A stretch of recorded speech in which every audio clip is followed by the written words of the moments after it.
Pasensya na pala kayo, hindi ko pa kayo nasasabi kay mama. Natatakot pa kasi ako eh.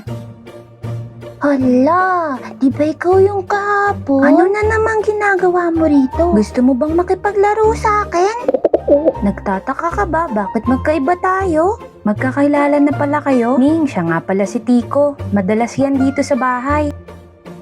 Hi, Tiko. Ako nga pala si May. Pwede ba kitang maging kaibigan?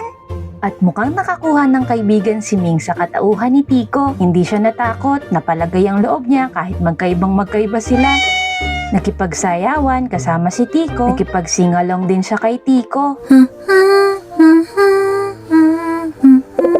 Dapat pakilala kita kay mama tsaka kay papa. Sigurado matutuwa yun sa'yo.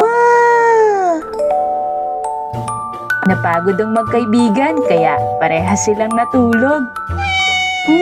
Naamay mo ba yung Tiko? Para may nagluluto ng pagkain na. Gising na pala kayong dalawa. Tara, kain na tayo. Nagluto ako ng pasta para sa ating lahat. Pinakilala nga ni Ming si Tiko sa mga magulang niya. Ito ay bilang respeto na kailangan kilala din ng magulang mo kung sinong yung nakakasama mo. Meron ka rin bang kaibigan na kahit magkaiba kayo, magkasundo kayo sa lahat ng bagay? Like, share, and follow para masundan pa natin kung ano susunod na mangyayari.